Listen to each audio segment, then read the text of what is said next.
Oke, makasih Lida. Assalamualaikum warahmatullahi wabarakatuh. Selamat pagi. Waalaikumsalam warahmatullahi wabarakatuh. Selamat pagi semuanya. Pagi. Pagi Kak. Selamat pagi. Pagi Adis. Kami dari kelompok tunaganda akan menyampaikan materi mengenai tunaganda dan majemuk. Materi akan disampaikan oleh Kak Ketut Siskayanti. Untuk Kak Ketut Siskayanti, saya persilakan.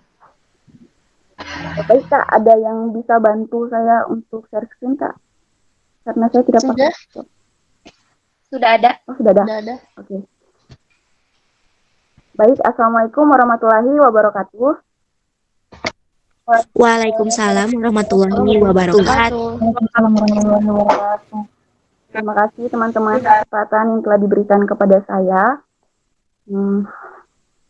Selamat pagi dan salam sejahtera untuk kita semua. Hari ini kelompok kami dari kelompok 7 akan menyampaikan pembahasan mengenai materi tunaganda. Kak, sudah boleh dimulai share screen-nya Kak? Sudah kelihatan kok Kak. Oh ya, maaf ya. Oke, kita mulai pada pengenalan dulu ya.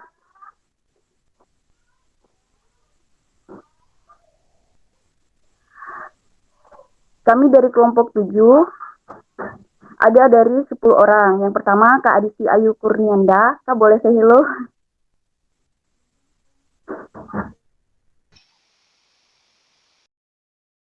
Kemudian yang kedua ada Kakak Sitia Nova dari Universitas Saul. Mohon maaf, Kak Adisti tadi dari UNES ya? Betul. Ya. Kemudian Sitia Nova dari Universitas Saul Leo. Say hello Kak. Hai, selamat pagi kita semua. Ya, ada Kak Fasira Lukman Universitas Saul Leo. Say hello Kak. Halo, selamat pagi teman-teman semua. Saya dari Universitas Saul Leo. Dan saya sendiri Ketut Siskayanti dari Universitas Saul Leo. Kemudian ada Kak Areski dari UNP. Say hello Kak.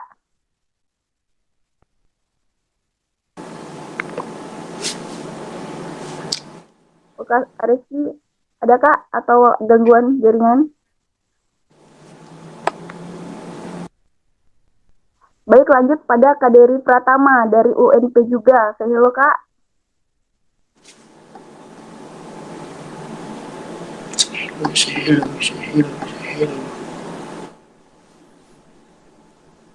Kemudian ada Kak Anggita Isma Juliandini dari UPI. Halo semuanya, saya Anggita dari Universitas Pendidikan Indonesia. Kemudian ada Kak Eni Handayani. Halo, Assalamualaikum teman-teman semua. Waalaikumsalam. Kemudian ada Kak Lina Wahyuni dari UPI. Halo, selamat pagi. Kak Lina. Dan yang terakhir ada Kak Arjuna dari Untri. Selamat pagi. Pagi. Baik teman-teman, kita masuk pada selanjutnya pada yang pertama, materi mengenai definisi tunaganda dan majemuk. Tunaganda dan majemuk adalah suatu kondisi di mana seseorang memiliki keterbatasan atau kelainan lebih dari satu pada aspek fisik, sensoris, sosial, emosi, maupun intelektual yang membutuhkan pendidikan khusus. Jadi di sini definisi tunaganda itu berarti lebih dari satu ya Kak. Misalnya sudah anak tunanetra dan anak tunawicara itu sudah masuk pada anak tunaganda. Kemudian kita masuk pada selanjutnya jenis tunaganda dan majemuk. Tunaganda yang pertama ada yang mengalami tunanetra dan tunarungu, yaitu keterbatasan atau kelainan pada penglihatan yang disertai dengan kelainan atau gangguan pada pendengaran. Kemudian yang kedua ada tunanetra dan tunadaksa, yaitu keterbatasan atau kelainan pada penglihatan yang disertai dengan ketidaksempurnaan fisik, begitu Kak. Kemudian yang ketiga ada tunanetra dan tunagrahita, yaitu kelainan atau keterbatasan pada penglihatan yang disertai dengan keterbelakangan mental. Kemudian ada tunarungu dan tunagrahita, yaitu keterbatasan atau kelainan pada pendengaran yang disertai dengan keterbelakangan mental. Kemudian yang kelima ada tunarungu dan tunadaksa, yaitu keterbatasan atau kelainan pada pendengaran yang disertai dengan ketidaksempurnaan fisik. Kemudian yang keenam ada tunadaksa dan tunagrahita, yaitu keterbatasan atau kelainan pada fisik yang disertai dengan keterbelakangan mental dan sebagainya. Kemudian ada jenis tuna majemuk juga. Ya, yang pertama tunanetra disertai dengan tunarungu dan tunadaksa. Jadi ada 3 ya Kak ya. Kalau tunaganda kan tadi cuma 2, kalau majemuk ada 3. Kemudian yang kedua tunanetra, kemudian disertai dengan tunarungu dan disertai dengan tunagrahita. Kita masuk selanjutnya, karakteristik tunaganda dan majemuk. Pada fisik dan jasmani, karakteristiknya itu terlihat ada gangguan pada gerak refleksnya, kemudian gangguan pada fungsi sensoris, gangguan pengaturan sikap dan gerak atau motorik, baik itu motorik kasarnya maupun motorik halusnya yang berkaitan dengan otot-ototnya. Kemudian yang keempat ada gangguan fungsi pernafasan dan sebagainya. Dalam rohaniah atau mentalnya terdapat gangguan pada kemampuan intelektual atau kemampuan pemikirannya. Kemudian yang kedua ada gangguan pemusatan perhatian. Terus ada emotional disorder. Kemudian dia terlihat hyperaktif dan berpusat pada diri sendiri. Kemudian dia juga kadang mengalami depresi, rasa cemas yang berlebih, dan sebagainya. Kemudian dalam sosialnya itu biasanya terlihat dia pemalu, kemudian rendah diri, isolatif, atau fokus pada dirinya sendiri dan kurang bersosialisasi dengan lingkungan di sekitarnya. Kemudian dia kurang percaya diri ini termasuk pada rendah diri juga kakak-kakak dan sebagainya. Di selanjutnya kita membahas mengenai etiologi atau penyebab tunaganda dan majemuk. Yang pertama dapat disebabkan karena luka otak pada dia waktu lahir. Kemudian yang kedua ada hidrosefalus, cerebral anoksia, kemudian penyakit infeksi seperti meningitis atau encephalitis dan sebagainya. Kemudian gangguan pada fisiologisnya dapat disebabkan oleh rubella atau campak Jerman, kemudian cytomegalovirus atau ini seperti virus ya Kak ya. Kemudian yang ketiga faktor RH dan kretinisme, kemudian ada sindrom Down, sindrom Usher dan sebagainya. Kemudian pada faktor keturunan dapat terjadi akibat kerusakan pada benih plasma, kemudian hasil perkawinan dari ayah dan ibu yang rendah inteligensinya yang dapat diturunkan pada anak, dan sebagainya. Kemudian faktor kebudayaan dan lingkungan dapat disebabkan karena kecelakaan dan jatuh, kemudian child abuse atau kekerasan pada anak, dan sebagainya. Adapun selanjutnya, proses identifikasi. Nah, di sini istilah identifikasi itu dimaksudkan sebagai usaha orang untuk mengetahui apakah anak itu mengalami kelainan atau penyimpangan dalam pertumbuhan dan perkembangannya dibandingkan dengan anak-anak yang lain yang seusianya. Menurut Dollar and Brooks, mengidentifikasikan anak tunaganda dan majemuk sebagai berikut. Yang pertama, mereka memiliki ketunaan yang berat dan parah. Yang kedua, mereka membutuhkan program pendidikan dengan sumber yang lebih besar daripada program biasa.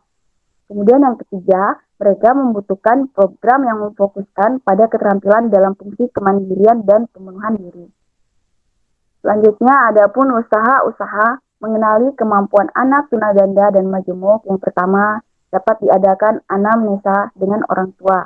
Yang kedua, dapat melakukan pemeriksaan psikologis terhadap anak dengan cara mengukur pengetahuan dengan tes psikologi baku maupun tidak baku. Yang ketiga, mengadakan observasi atau pengamatan yang cermat. Adapun dampak tunaganda dan majemuk terhadap perkembangan. Yang pertama, dampak terhadap fisiknya. Terjadi ketidakseimbangan dan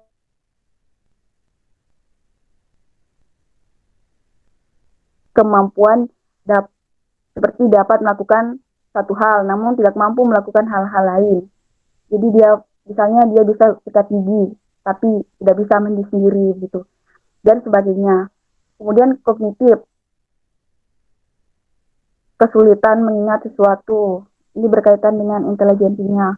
Kemudian yang kedua, kesulitan mempelajari dan dan berbahasa dan sebagainya. Pada sosial emosionalnya, yang pertama ia mudah marah, kemudian frustasi dan lelah dapat mengakibatkan ia depresi dan agresif, perilakunya yang tidak sesuai, agresif, kemudian rasa cemas dan takut, gagal dalam memahami situasi sosial, kemudian mood swing dan sebagainya. Selanjutnya, adapun intervensi pendidikan. Beberapa program pendidikan bagi anak penyandang tunaganda dan majemuk antara lain. Yang pertama, pelayanan pendidikan yang berisikan program yang sederhana dan berhubungan dengan kehidupan sehari-hari, seperti latihan menolong diri sendiri, sosialisasi, motorik kasar dan halus kegiatannya, kemudian berkomunikasi, kemudian pendayagunaan fungsi indera, keterampilan sederhana, latihan akademis dan pengetahuan. Dan kedua, pelayanan psikologis, itu untuk membantu pengenalan kemampuan yang dimiliki anak tunaganda dan majemuk yang tersembunyi di balik ketunaannya, dan membantu usaha pengembangan kemampuan yang dimiliki anak tunaganda dan majemuk. Kemudian yang ketiga, pelayanan sosial, membantu anak tunaganda dan majemuk agar dapat melaksanakan fungsi sosial dalam kehidupan sosial masyarakat secara layak. Dan yang selanjutnya, intervensi dini. Intervensi dapat dilakukan dengan dua cara. Yang pertama, ketika bayi lahir atau ketika sudah berusia 1 hingga 2 tahun yang mengalami masalah pada pertumbuhannya. Adapun beberapa kriteria yang dapat dilakukan untuk membuat program belajar khusus sebagai intervensi dini untuk anak berkebutuhan khusus, yaitu sebagai berikut. Yang pertama, lakukan riset atau value-based practice. Yang kedua, praktik berpusat pada keluarga atau family-centered practice. Kemudian yang ketiga, perspektif multikultur. Yang keempat, kolaborasi cross-disciplinary. Dan yang kelima, developmentally and chronologically appropriate practice, DAP. Baik, kakak-kakak, itu mengenai pembahasan materi tunaganda dan majemuk. Terima kasih. Saya kembalikan kepada moderator. Oke, terima kasih Kak Siska. Untuk kakak-kakak dan teman-teman yang ada pertanyaan, boleh disampaikan di kolom chat. Oke, sebelumnya saya kembalikan ke kelompok Tunadaksa. Silakan Kak Wida. Baik, terima kasih Kak Adis. Sekarang memasuki sesi tanya jawab.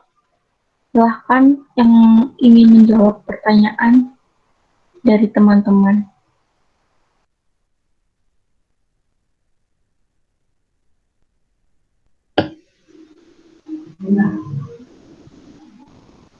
Cek, izin menjawab Kak.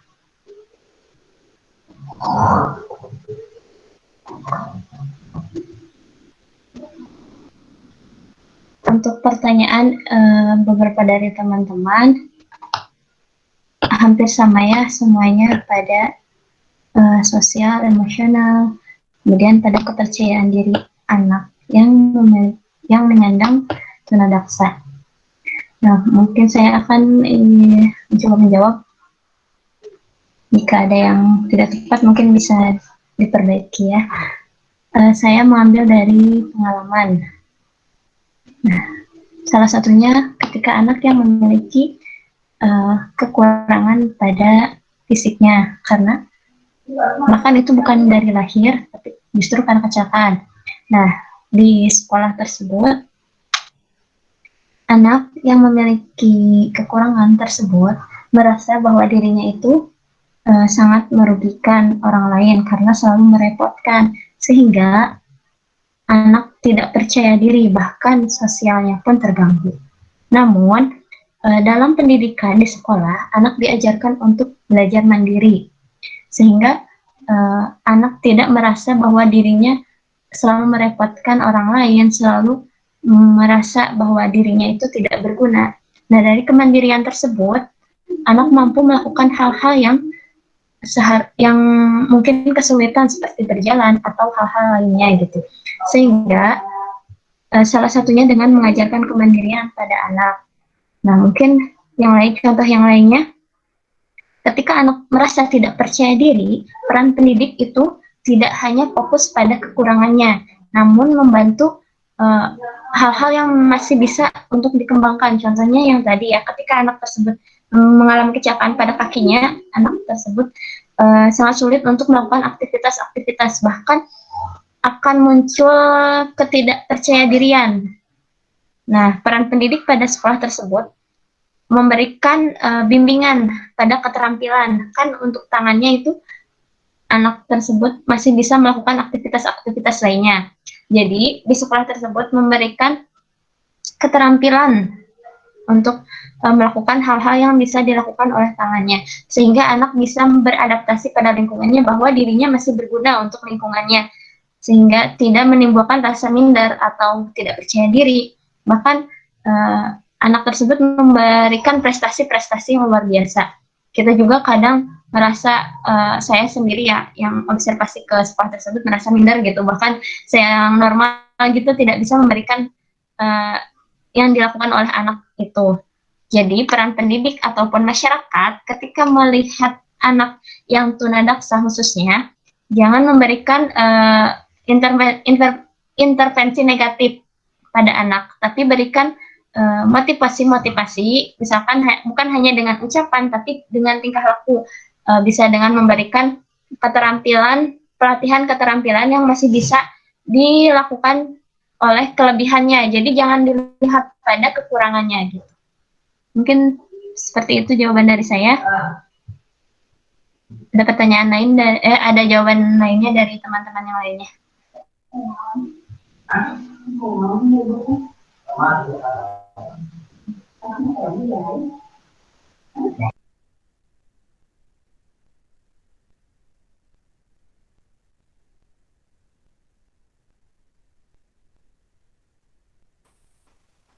Jadi sudah jelas ya teman-teman bahwa anak yang mengalami tunadaksa ini terkadang kondisi sosio-emosinya memiliki perasaan rendah diri, jadi butuh penerimaan pada dirinya.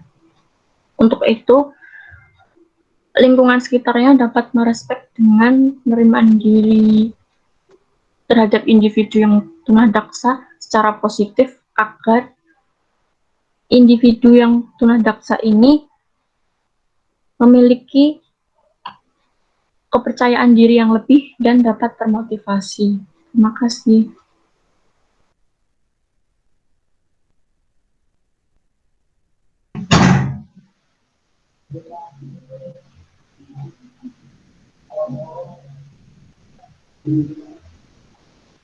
Izin menjawab lagi ya Kak. Mungkin ini ada pertanyaan dari Kak Marlan.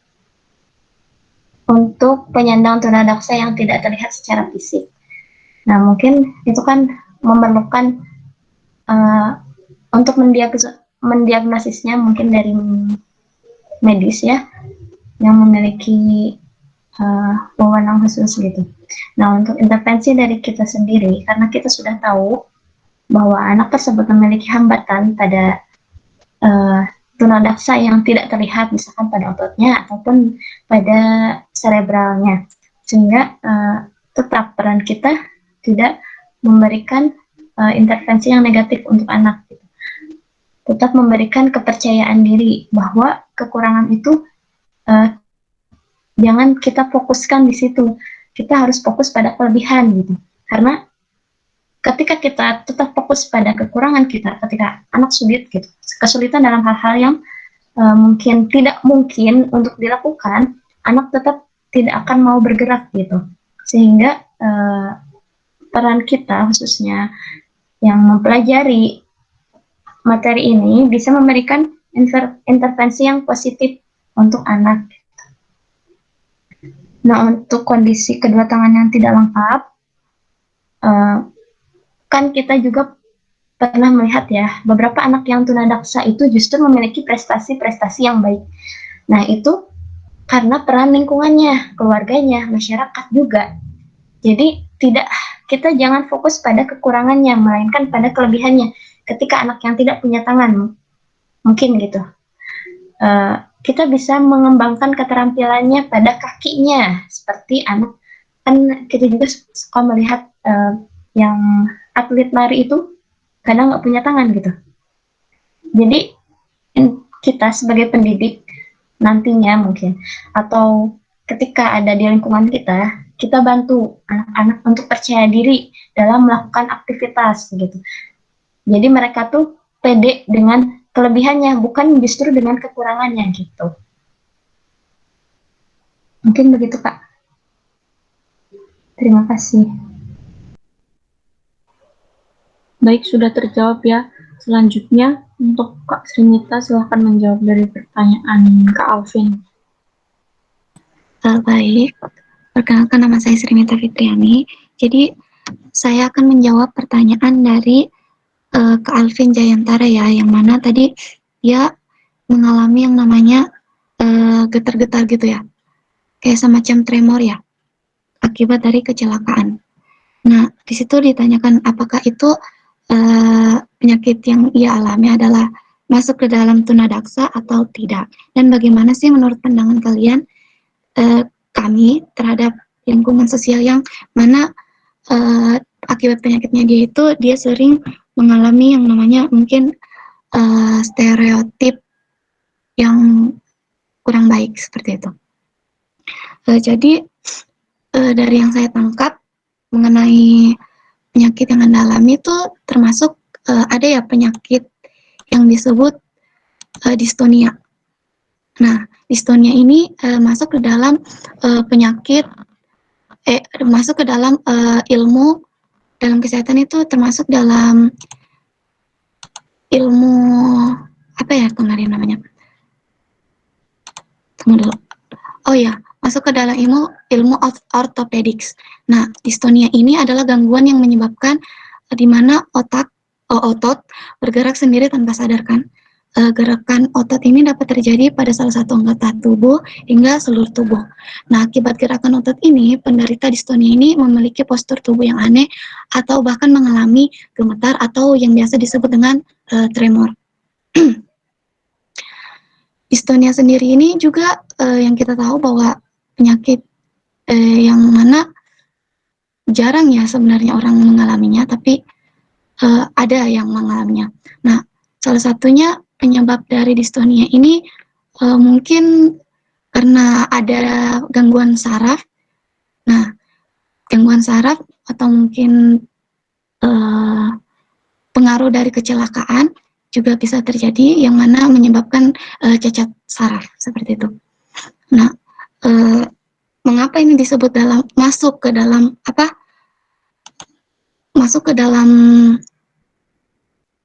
tunadaksa? Dikarenakan kan seperti kita tahu bahwa tunadaksa tadi itu merupakan kerusakan sistem saraf. Nah, salah satunya yang masuk dalam kerusakan sistem saraf yaitu seperti cerebral palsy atau mungkin cacat otak juga seperti itu. Dan selain itu juga ada kerusakan pada alat gerak tubuh. Nah, jadi itulah kenapa distonia ini masuk ke dalam tunadaksa seperti itu. Nah, untuk gimana sih pandangan terhadap lingkungan sosial akan stereotip yang Anda dapatkan? Kalau untuk saya pribadi, jika ada stereotip yang dimana itu membuat Anda di ini, saya rasa bahwa tidak perlu terlalu memikirkan stereotip dengan orang lain terhadap penyakit Anda. Kita tidak bisa kan memaksa orang lain, penilaian orang lain terhadap kita. Kita tidak bisa menutup mulut semua orang seperti itu. Jadi cukup kita memiliki dua tangan, kita menutup telinga kita memiliki tujuan dan menentukan tujuan dan motivasi yang jelas bahwa sekalipun kita memiliki penyakit distonia ini, kita nggak bisa hanya sebatas karena penyakit ini gitu, kayak gerakan kita terbatas karena penyakit ini. Jadi kita hanya perlu fokus pada tujuan dan memotivasi dan tidak perlu fokus ke hal-hal negatif. Kita bisa memilih jendela mana yang kita mau lihat, apakah dari sudut negatif atau positif, karena tidak semua, pasti ada saja orang yang pasti memberikan penghargaan kepada kita mengenai distonia ini. Seperti itu. Terima kasih.